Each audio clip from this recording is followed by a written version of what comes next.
Assalamualaikum warahmatullahi wabarakatuh. Waalaikumsalam warahmatullahi wabarakatuh. Alhamdulillahi rabbil alamin. Wa bihi nasta'in ala umuri dunya waddin. Wassalatu wassalamu ala asyrafil anbiya'i wal mursalin wa ala alihi wa sahbihi ajma'in, amma ba'du. Faqad qala Allah ta'ala fil Qur'anil Karim, a'udzu billahi minasy syaithanir rajim. Bismillahirrahmanirrahim. Subhanalladzi asra bi'abdihi lailam minal masjidil haram ilal masjidil aqsa alladzi barakna haulahu linuriyahu min ayatina innahu huwas sami'ul basir. Wa qala aidan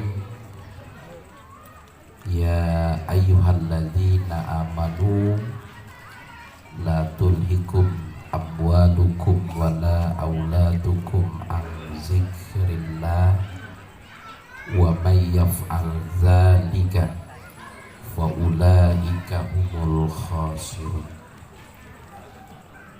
Wa qala nabiyyu sallallahu alaihi wasallam talabul ilmi fariidatun ala kulli muslimin wa muslimatin.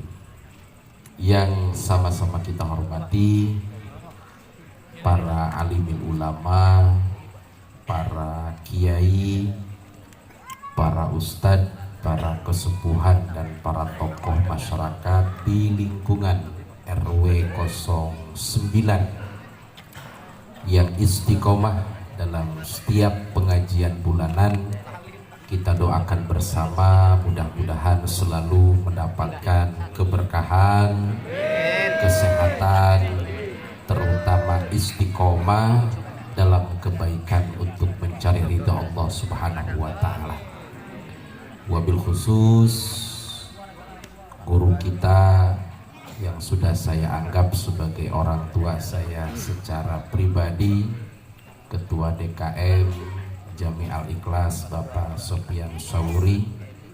Kalaupun jarang ketemu, jauh di mata, dekat di hati, dan selalu menyertai dalam doa. Mudah-mudahan beliau senantiasa diberikan kesehatan, keberkahan oleh Allah Subhanahu wa ta'ala beserta seluruh jajaran pengurus-pengurus DKM-nya. Kang Dedi yang saya hormati, Pak Ketua BPD, alhamdulillah selalu hadir di tengah-tengah kita semuanya. Bapak RW, mudah-mudahan Pak RW selalu diberikan kesehatan oleh Allah Subhanahu wa ta'ala. Dan seluruh ketua RT yang hadir pada malam ini, mudah-mudahan semuanya mendapatkan kemuliaan dari Allah Subhanahu wa ta'ala. Bapak-bapak, ibu-ibu, bagaimana kabarnya, sehat semuanya? Bapak Ibu hadirin jamaah yang berbahagia, karena momentumnya adalah momentum Rajab, Isra Mi'raj, sedikit banyaknya saya akan membahas tentang peristiwa Isra dan Mi'raj yang mungkin Bapak dan Ibu semuanya sudah sempat hadir di beberapa majelis, menghadiri, mendengarkan tentang cerita singkat atau cerita panjang perjalanan Isra dan Mi'raj. Ketika Ibu sudah mendengar, mudah-mudahan lebih mengingatkan lagi Ketika ada yang baru, mudah-mudahan menjadi ilmu yang baru sehingga kita tahu tentang sejarah peristiwa Isra dan Mi'raj. Bapak Ibu hadirin jamaah yang dimuliakan oleh Allah Subhanahu wa taala. Pertama yang ingin saya sampaikan bahwa peristiwa Isra dan Mi'raj itu terjadi sebelum baginda Nabi besar Muhammad Sallallahu Alaihi Wasallam hijrah dari kota Mekah ke Madinah. Apa buktinya? Dalam perjalanan Isra, baginda Nabi didampingi oleh malaikat Jibril itu sempat berhenti mampir di beberapa tempat. Ketika baginda Nabi naik buruk sedang berjalan, kata Jibril, ya Muhammad injil, wahai Muhammad turunlah. Akhirnya Nabi Muhammad turun, berhenti dan melaksanakan sholat. Tentunya bukan sholat wajib, karena sholat wajib itu setelah peristiwa Isra dan Mi'raj. Setelah beres mampir di satu tempat itu, akhirnya Nabi Muhammad naik buruk kembali. Ditanya oleh malaikat Jibril, ya Muhammad, kalau bahasa kita sederhanakan saja, apakah kamu tahu di mana kamu sholat? Baginda Nabi menjawab, tidak tahu ya Jibril.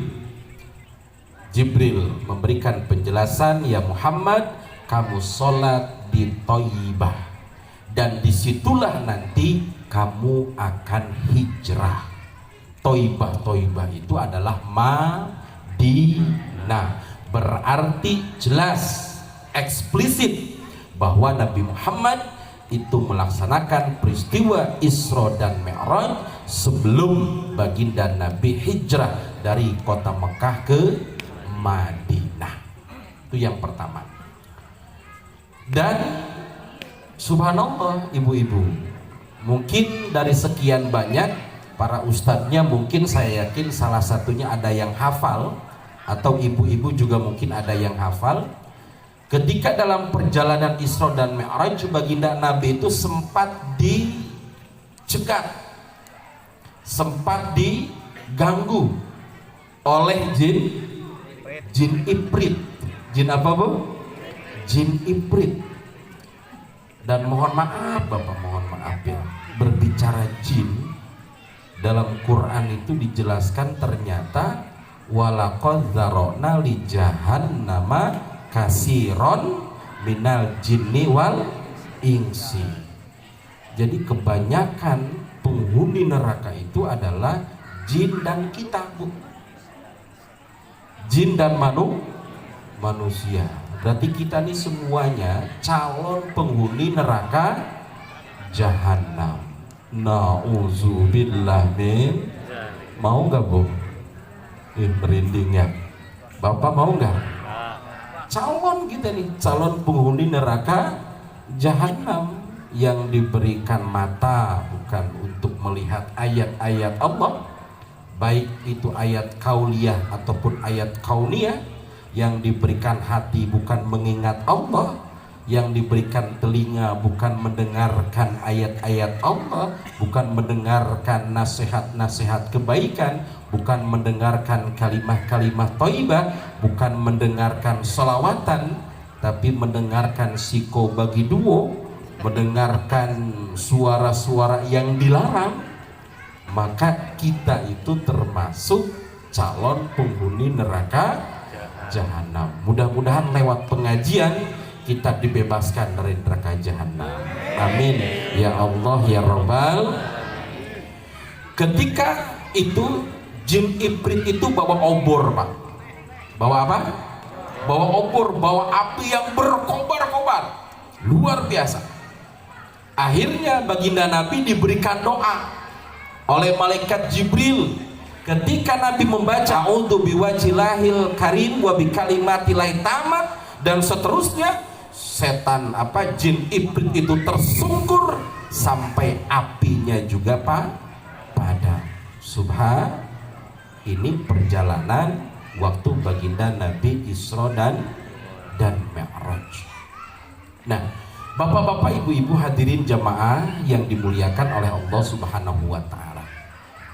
Mungkin kita semua sudah tahu bahwa Isra dan Mi'raj itu terjadi yang kita pahami, yang sering kita dengar, terlepas dari perbedaan tanggal, karena banyak perbedaan Pak Ustadz ya, kita tidak membicarakan perbedaannya, tetapi yang sudah kita ketahui bahwa dari guru-guru kita, dari sumber kitab yang ada, Isra Mi'raj itu terjadi pada tanggal 27 bulan Rajab. Berarti malam apa itu? Malam kemarin ya, makanya banyak sekali di setiap lokasi-lokasi kemarin malam itu memperingati Isra dan Mi'raj. Termasuk malam ini kita pengajian include niatkan hati untuk memperingati Isra dan Mi'raj, maka insya Allah pahalanya sama. Amin ya Allah ya Rabbal Alamin. Bapak Ibu, Nabi Muhammad itu kan Pak, kita ngaji nih ya, melewati beberapa langit pertama sampai langit ke-7.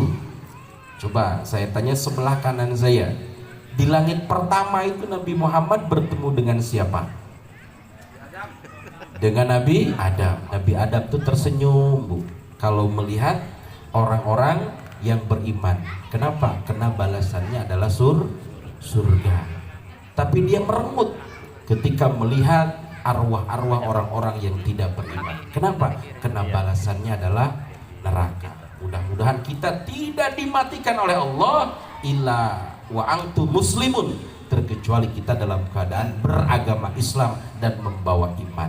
Amin ya Rabbal Alamin. Nah itu Nabi Muhammad ke langit yang kedua. Awas ya, jangan sampai lupa. Kalau ceramah, saya ceramah di umum sekilas aja. Kalau ini harus ada yang bisa dibawa pulang. Naik Nabi Muhammad ke langit yang kedua, bertemu dengan Nabi siapa? Nabi siapa? Nabi Isa. Nabi Isa punya ibu siapa namanya? Maryam. Ini juga salah satu bukti kemahakuasaan Allah. Siti Maryam itu hamil, di dalamnya ada Nabi Isa, tapi hebatnya tidak ada suaminya. Ini bukti kekuasaan Allah. Ketemu dengan Nabi Isa putra Maryam dan Yahya putra Zakaria. Di langit yang keberapa itu? Di langit yang kedua. Langit yang pertama? Langit yang kedua? Alhamdulillah.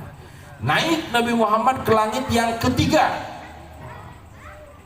Enggak saya bahas tentang cara salam dan lain sebagainya, singkat padat saja. Ketemu dengan Nabi Yusuf yang luar biasa ganteng. Ibu mungkin pernah dengar ya, sampai ibu angkatnya siapa namanya? Julaikha. Siapa? Julaikha. Julaikha itu punya suami namanya siapa? Kiftir. Ya. Karena diurusi dari kecil tuh, ketika sudah agak besar beda mukanya kan. Yang tadinya sayang ke anak, akhirnya jadi jatuh cinta. Wajar nggak? Jawab wajar nggak? Mungkin kalau secara sederhana nggak wajar, masa sih? Tapi kena gantengnya Nabi Yusuf, wajar. Jangankan Julaikha, ibu pun pasti tertarik. Betul nggak Bu? Iya, karena gantengnya luar biasa. Tapi gantengan Nabi Muhammad apa gantengan Nabi Yusuf? Masih gantengan Nabi Muhammad. Cuma Nabi Muhammad tidak diperlihatkan kegantengannya, tetapi diperlihatkan akhlaknya. Subhanallah, innama bu'ithu liutamima makarimal akhlak. Subhanallah. Naik tuh Nabi Muhammad ke langit yang keempat, ketemu dengan Nabi Idris. Naik Nabi Muhammad ke langit yang kelima, ketemu dengan Nabi siapa? Nabi Harun. Naik ke langit yang keenam, baru bertemu dengan Nabi Musa. Disinilah banyak dialog nih baginda Nabi. Setelah baginda Nabi mendapatkan perintah dari Allah Subhanahu wa Ta'ala, sholat 50 waktu, ketemu dengan Nabi Musa. Ditanya sama Nabi Musa, seperti cerita-cerita yang banyak sekali kita dengar, dapat tugas apa ya Muhammad? Sholat 50 waktu. Nggak bakal kuat, nggak bakal kuat. Minta dikurangi, kurangi 5. Jadi berapa? 45. Kurangi 5 lagi, jadi berapa? Kurangi 5 lagi. Kurangi 5 lagi. Kurangi 5 lagi. Kurangi 5 lagi. Kurangi 5 lagi. Kurangi 5 lagi. Kurangi 5 lagi. Berapa kali pengurangan? 9 kali. 9 kali 5 45. Maka angka 9 itu angka yang hebat, sama dengan RW 09. Hebat-hebat orang. Sallu ala Nabi. Takbir. Subhanallah. 9 kali Bu. Coba ada yang jualan sayuran, jualan ayam, harga 50.000, ibu tawar 9 kali, saya yakin rusuh tuh. Betul nggak? Ini orang mau beli apa mau nyoba nih? Gitu kan? Tapi Allah luar biasa. Jangankan tidak kita minta, jangankan diminta, mohon maaf, tidak diminta pun Allah kasih. Betul nggak? Kita Pak, banyak sekali yang Allah berikan yang tidak kita minta, Allah berikan kepada kita. Cuma sayangnya kita tidak pandai bersyukur. Betul nggak? Tidak pandai bersyukur, merasanya kurang, bahkan mengklaim diri bahwa kurang. Maka sebanyak apapun harta kita, setinggi semewah apapun rumah kita, tetap kurang. Kenapa? Karena kita sudah menganggap miskin diri kita, padahal Allah berikan anugerah yang begitu banyak kepada kita, yang harusnya sebanding dengan amal ibadah kita kepada Allah Subhanahu wa Ta'ala. Nih kadang Kang Dedi mau zikir saja kadang masih ngitung-ngitung, minimal habis sholat 10 kali lah. Betul nggak? Jadi ngitung-ngitung sama Allah tuh Bu. 100 aja lah, kata Allah. Kamu hitung-hitungan, nanti saya juga hitung-hitungan loh, repot urusannya. Betul nggak? Ya sudah, maksimalkan, niatkan untuk ibadah, niatkan untuk taqarruban ila Allah, niatkan di hati kita, ya Allah ya Rabbana, di akhir hayat saya ingin menjadi orang yang benar, saya ingin menjadi orang yang istiqomah dengan kebaikan, saya ingin menjadi orang yang mati dalam keadaan beragama Islam yang kafah dan membawa iman yang sempurna. Alhamdulillah. Saya tanya, ada nggak yang doanya ke situ? Ada nggak yang kalau habis sholat ngedoain ke situ? Ada ya. Kebanyakan apa? Ya Allah, berikan saya rezeki yang banyak. Betul nggak? Banyak nggak yang begitu?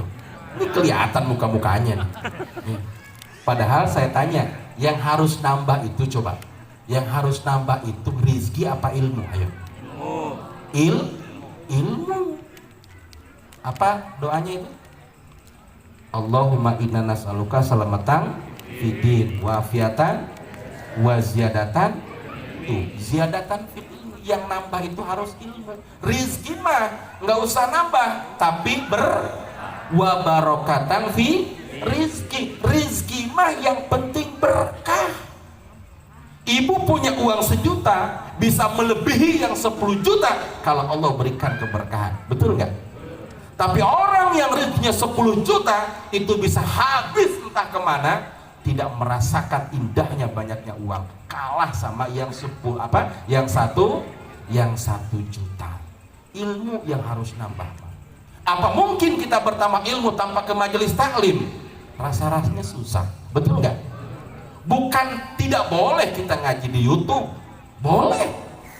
Nyari referensi di Google, boleh. Tapi tetap harus ada sandaran gurunya yang jelasnya, nanyanya jelas. Betul? Maka datang ke majelis lain, tidak ada kata sibuk. Ustadz, ini kan malam Senin, saya kerja, betul nggak? Pagi saya kerja, kok hitung-hitungan sih? Betul nggak? Kok hitung-hitungan? Masa kita kerja dari jam 8 sampai jam berapa? Jam 4 bisa kerja, ngaji cuma sebentar, masa nggak bisa? Betul nggak? Bayangkan sama bapak, lelah bapak badan ngaji, setelah itu bapak kerja, indah pak rasanya. Betul nggak? Mati pun di pekerjaan, insya Allah surga jaminannya. Amin ya Allah ya Rabbal alamin. Beda pak. Rizki, ketenangan jiwa, ketenangan batin, ketenangan segalanya itu akan kita dapatkan. Akhirnya apa? Kita merasa Allah dekat dengan kita. Kalau kita merasa Allah dekat dengan kita, Allah memang sudah dekat dengan kita, apa yang tidak Allah permudah, semua akan Allah permudah. Di pabrik diangkat derajat kita, amin. Jualan kita membludak, amin. Bisnis kita lancar, istri kita nambah. Repot bagi ibu-ibu kan? Kata ibu, saya nggak bisa nambah kan? Nambah saya. Nah, nambah saya maksudnya. Maka kita harus Mi'raj, harus naik. Keimanan kita dinaikkan, istiqomah kita dinaikkan, semangat hidup kita dinaikkan. Saya sering mengatakan, Allah Subhanahu wa Ta'ala memberikan 4 potensi dasar kepada manusia. Kalau digali ini 4 potensi dasar, maka kita akan masuk kategori khairunas anfa'uhum linnas. Apa itu potensi yang pertama? Potensi qalbiyah. Potensi apa, Bu? Hati. Ini hati, Pak, kalau kita gali, kita manfaatkan, akan bermanfaat bagi kehidupan kita. Maka ketika sebelum terjadi Isra dan Mi'raj, Nabi itu dibelek dulu, dibersihkan hatinya, padahal hati Nabi itu sudah bersih. Yang kotor mah hati kita. Orang maju, kita mundur, akhirnya maju mundur santik. Betul nggak? Betul, Bu? Yang kedua apa? Potensi akliyah, potensi akal. Coba kita manfaatkan, ya Allah, ini akal saya gunakan untuk apa? Saya punya potensi, saya bisa melakukan sesuatu yang lebih baik, kita manfaatkan. Itu 2 potensi yang dasar bagi manusia. Allah berikan lagi apa? Potensi semangat hidup. Ketika qalbiyah kita bangkitkan, akliyah kita bangkitkan, semangat kita bangkitkan, Allah lengkapi kita dengan potensi jasadiyah, potensi tubuh yang sempurna. Alhamdulillah, dilengkapi, disempurnakan, maka insya Allah hidup kita akan lebih baik, menjadi orang yang bermanfaat. Amin ya Allah ya Rabbal